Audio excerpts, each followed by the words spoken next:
presentation of the products and the activities of Green City Ferries. So Hans, the floor is yours. Thank you, Jens. Finally, I would say we are right in time compared to 2017. There's a climate emergency, there's a need for many solutions, and we have one solution. And cities are growing, and so is also traffic congestion. We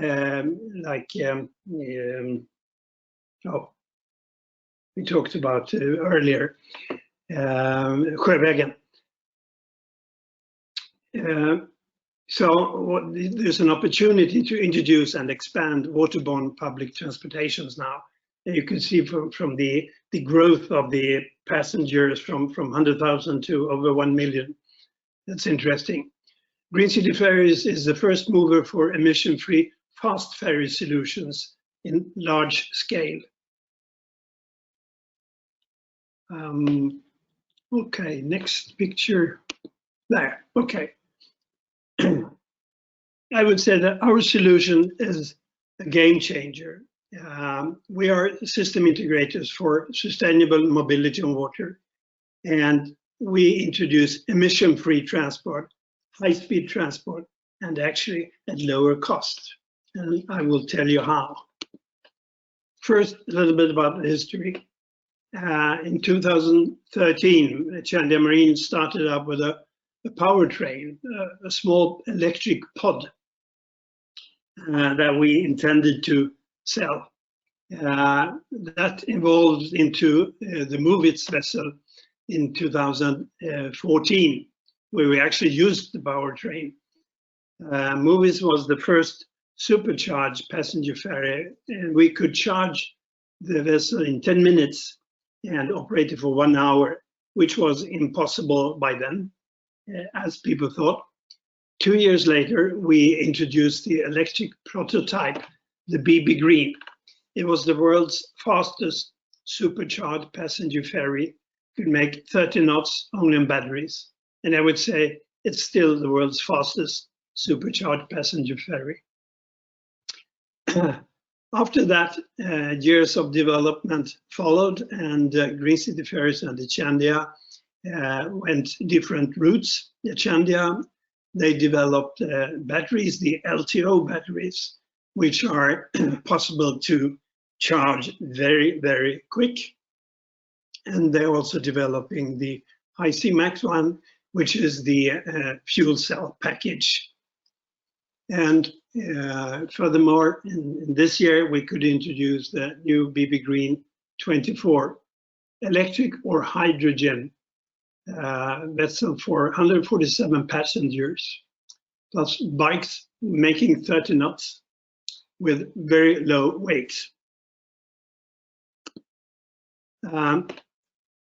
We started up as a shipping company having Movits, and then we more and more evolved into being a systems integrator, because we realized that we stood against a transition, the transition from fossil fuel based shipping into electric or hydrogen based shipping.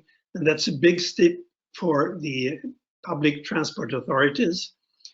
So we expanded our offer, and we can offer ferries, fuels, and financing based on existing technology, which was very important because there are so many pilot projects, etc. But there's a need now to get going.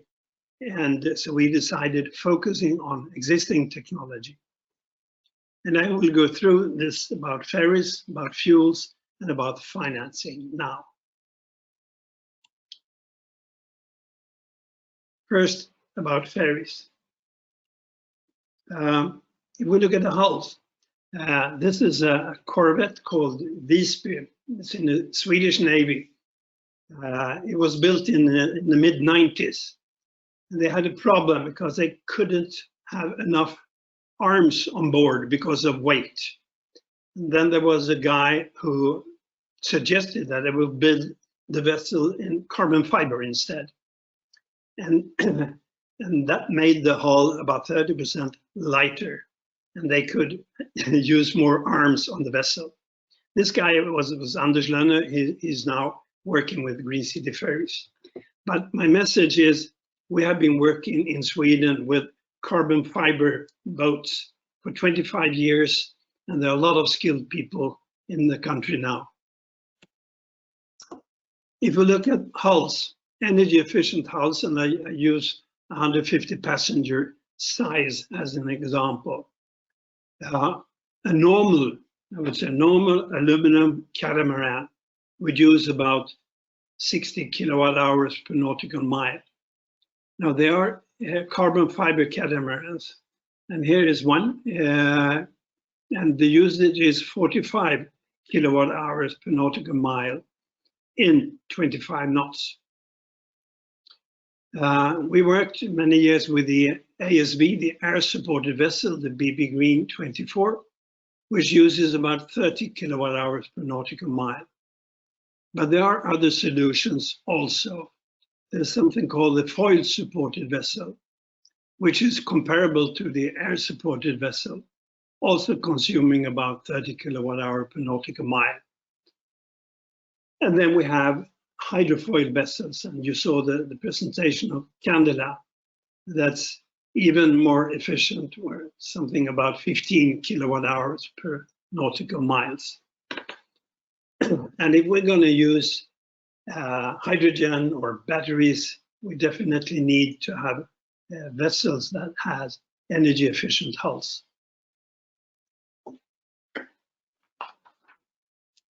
So we made a decision in Green City Ferries at the beginning of this year. That was to abandon the ASV hull because it was not market ready, really. Instead, we turned to the foil supported vessel. And this is our vessel that we are focusing now. It is foil supported. That means there is a hydrofoil about in the center line of in the midfips, which raises the vessel. Same concept as the air supported vessel. It raises the vessel about 50% out of the water, and it reduces energy consumption by some 50% compared to conventional catamarans. And the reason for we haven't evaluated the two systems for a while, and the reasons for us choosing this one was first, it was existing technology. There is a similar vessel operating actually in Seattle, the Lady Swift, but she is diesel driven and built in aluminum. But she has a hydrofoil and she has a wave height from about 20 to 25 centimeters. Actually, all you who are listening, you know, this is the first official picture we have of the vessel. So it's still not really official, but you have seen it now. Well, let's go over to fuels. There's a lot of talking about fossil-free or emission-free or renewable, etc. But the fact is that the most vessels today are diesel-driven, and diesel is very efficient. So there's a match to do. Let's make an evaluation of different fuels.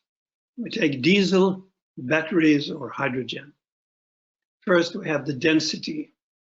Diesel can have 14 kilowatt hours per kilo. You could fill the tank on board and go for a very long distance. If you use the batteries, they're so heavy, 0.06 kilowatt hours per kilo. So that's the real bad thing about batteries. They're so heavy. Hydrogen, on the other hand, is better. When we look at the efficiency factor, diesel uses about 33% for propulsion. What about the other 67%? I used to say they're used to heat up the engine room. is losses, while batteries are very efficient. 90, perhaps 95% can be used for propulsion. Hydrogen is not so efficient. About 50% can be used for propulsion. If we look at the price, it's very different in different countries, and I've used Swedish prices here. Diesel costs today about 70 cents per liter, batteries about 7 cents per kilowatt hour, and hydrogen €5 per kilo. That's not easy to compare. But if we look at the cost and we consider the efficiency, the cost in euro per kilowatt hour for propulsion is 21 cents for diesel, 8 cents for batteries, and 30 cents for hydrogen. Now, diesel, as Gustav mentioned, we have HVO on 90% of the vessels in Stockholm now, and HVO is double price.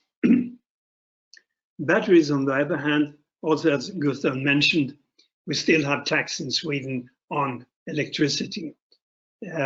We believe that that tax will be taken away, and then it will be 5 cents per kilowatt hour.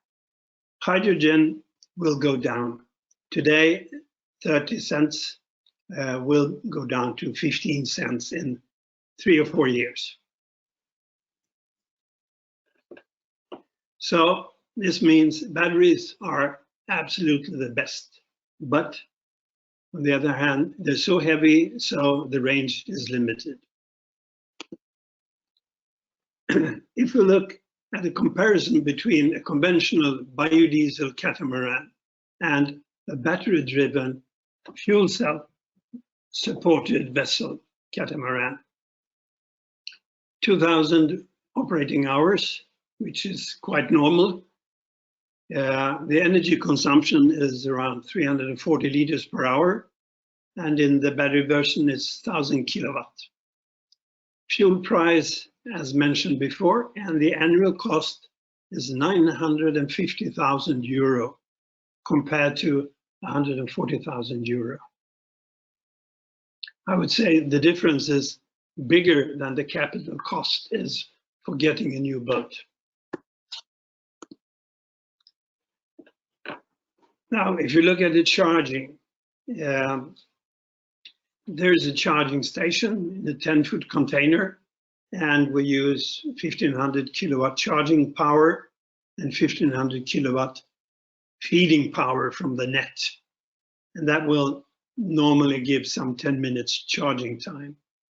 However, in many cities, in Stockholm not the least, we have not problems with energy, but we have problems with power. So we need a buffer, probably in many places. And then we have a 20-foot container, and we put in a buffer, 400 kilowatt buffer battery. Charging power, still 1,500 kilowatt, but as we use some of the power from the battery, we need only 300 kilowatt from the net. And while the boat is away, the battery is recharged. If we look at the hydrogen, I would say the vessel is almost similar, whether it's battery driven or hydrogen driven. Most of the systems are similar. Hydrogen, there are two possible solutions, actually three, but I mentioned two here. The first one is to have electrolyzer on the quay in a 20-foot container, and one hose down into the water and one cable to the net. It can produce 200 kilos of hydrogen, which corresponds to 1 day's consumption. And we use about 400 kilowatt from the net. If that's not possible, it will take some time to install, etc. There can be truck deliveries. There is a vessel in Stavanger, in Norway, and they will have truck deliveries from Linde in the hydrogen factory in Germany, actually. And they put all these cassettes on the quay. So let's go and look at the financing part of it. The transition to emission-free transport means heavy investments in new high-speed vessels, because the old high-speed vessels are probably too heavy. They can be retrofitted, but they will go slower. There's also a retrofit of slower vessels and investment in charging infrastructure. But the new ways of financing can keep costs down. I must refer to Einstein here, where Tobias talked in the beginning of old new solutions cannot use the old experience. I would say a ferry is not a bus. Traditionally, in many countries, the operator is expected to provide the vessel.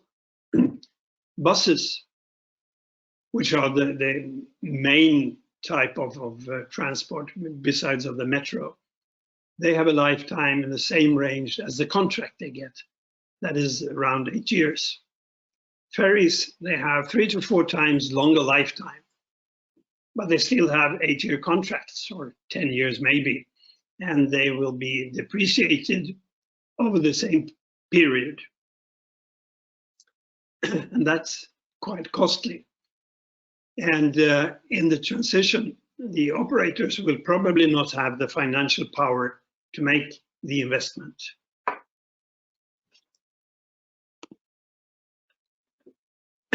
The idea we have presented is to separate ownership from operations. Like they do in the hotel business, real estate ownership is often separated from the management of the hotel. And long-term financing of ferries reduces the capital costs.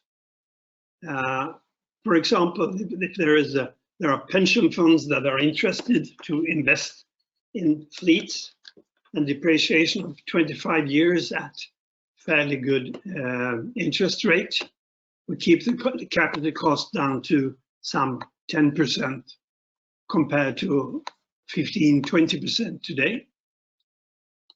Batteries and fuel cells, they last only 10 years though. But short-term contracts open up for small operators to offer their services.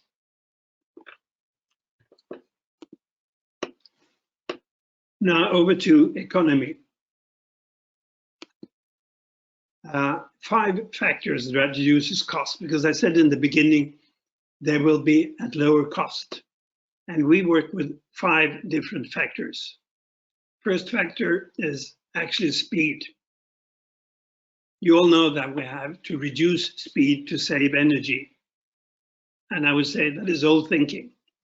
Fast ferries do more transport work per hour than slow ferries. If you have 2 ferries making 12 knots, they can have about the same time schedule as 1 fast ferry making 25 knots. That's mathematics. And 1 ferry has only 1 crew and 1 vessel. Second is to keep costs down.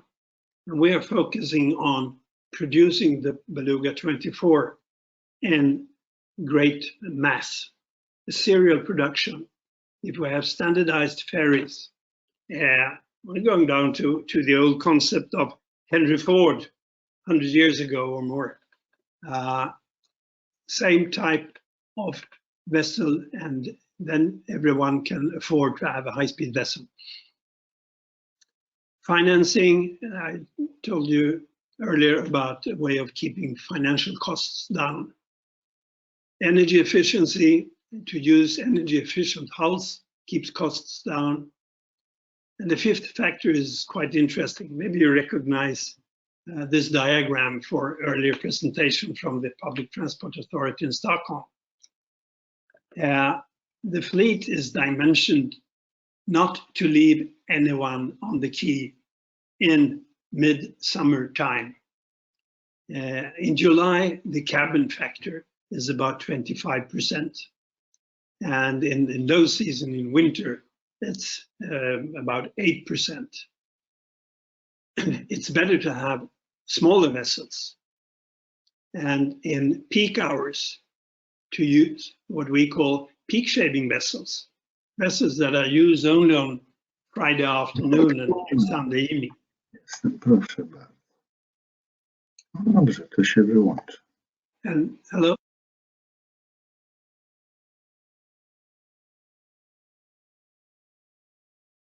Yeah, sorry, Hans, had to interrupt. Please go on. Okay, thank you. Last year, we presented something called Boat Plan Stockholm 2025. We calculated that there are about 40,000 tons of yearly greenhouse gas emissions from the archipelago fleet in Stockholm. This could be replaced using about 150 million euro from pension funds. That will take away all the emissions, and the fleet could be totally emission free and zero emission for the region. And I will tell you how. We analyzed the whole fleet, about 62 ferries, between 100 and 500 passengers, and the speed was between 10 and 25 knots. The average age was about 40 years, and there were emissions from 15 million liter diesel. And the emissions were 40,000 tons of CO2. The transition to zero emission could be done in this way. 23 new fast emission-free ferries. Could be that one, the BB Green 24, or rather the Beluga 24, or the Candela, or whatever. But new fast ferries. 11 retrofitted hydrogen ferries with reduced speed, and 40 new or retrofitted slow ferries, and then charging station. Altogether, 150 million euro, and we had it financed through pension funds, or will have it financed through pension funds.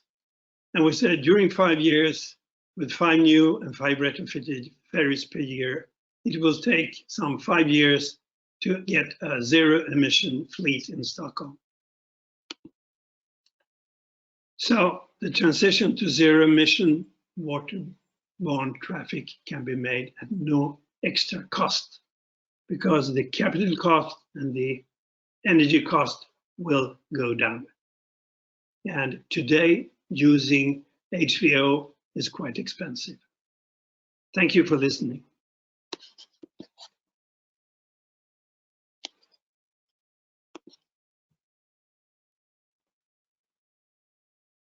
Thank you very much, Hans, for your presentation, and not only leading us into technology issues, but also in finance issues and possible business models. Are there any questions on this topic?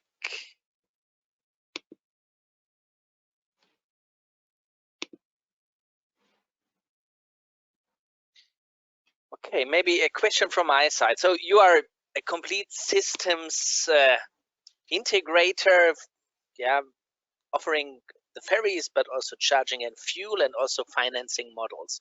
So if now, let's say, a municipality wants to shift to e-ferries, so what kind of models do you have to get kind of the Beluga 24 as a vessel and of a concept? So what will you provide to the municipality and can provide to the municipality and the customer?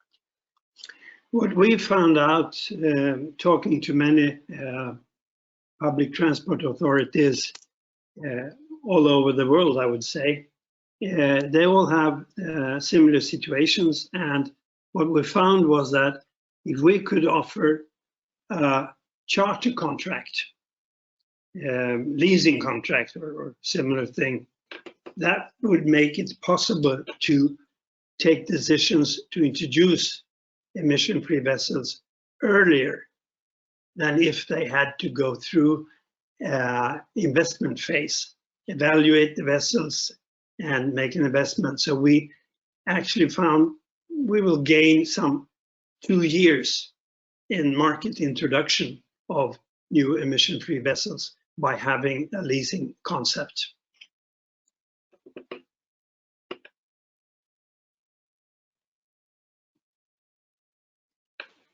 Okay, thank you. Are there further questions and comments?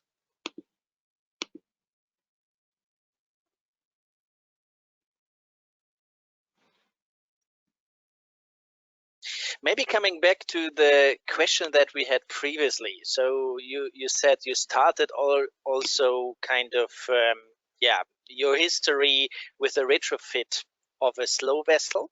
And also when we look at your boating plan or plan for Stockholm 2025, there is still this element of retrofit. But on the other hand, you also said that the operating costs may, could refinance quite easily a new building. How do you see that?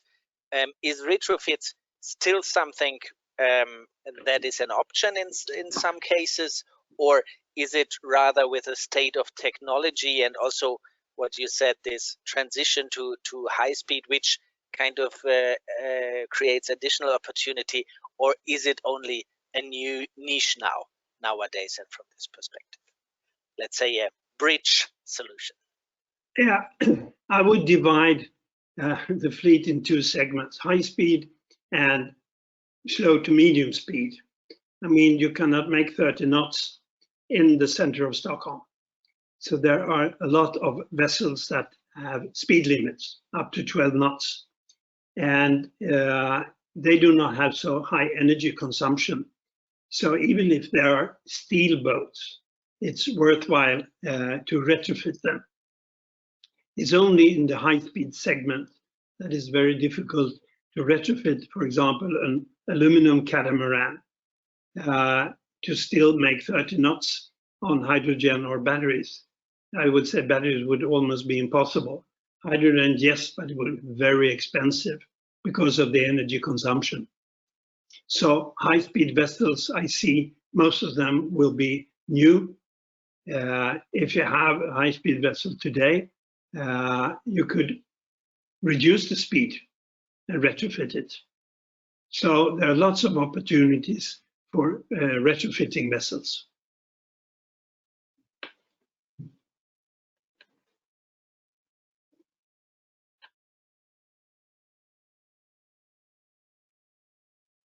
Okay, are there further questions?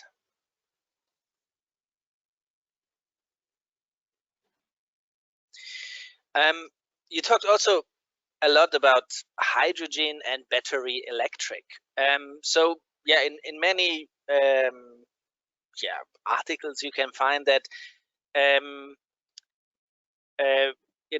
hydrogen is for longer distance, while batteries are for shorter distance, and they make it as simple as that. Is this something that is still valid from your point of view, or where do you see the potential for hydrogen in the context of this commuting? And second question is also, you mentioned also the hydrogen packages of Shandia that is a cooperation partner for you. How is it with hydrogen? I mean, you will start serial production of Beluga 24 next year. Will also be hydrogen ready to be in daily operation by that date? Yes, that's correct. I would say batteries is no problem. I mean, Chandia delivers battery systems to many countries.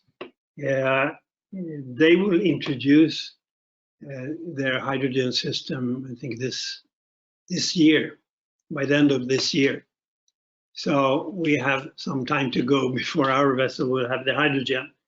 But I'm confident that we have a commercial version at the same time as the vessel is built. And we will start building the vessel early next year, and it will take about 1.5 years for the first vessel, whether it's hydrogen or battery. And to add, we have some 15 nautical miles as a limit. Over 15 nautical miles, we believe it will be hydrogen.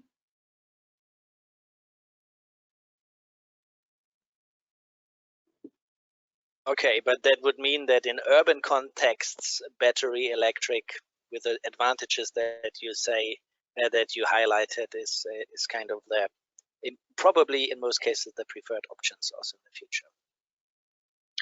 Yes, I looked at the. We have a lot of prospects all over the world, around 85 prospects, and out of them, 2/3 are batteries, and 1/3 is hydrogen. Okay, thank you.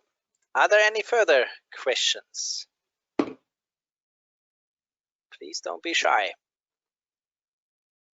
Usually we have a very active group in this project, but today, yeah, I don't know, maybe we started too early in the morning. So thank you very much, Hans, for this presentation.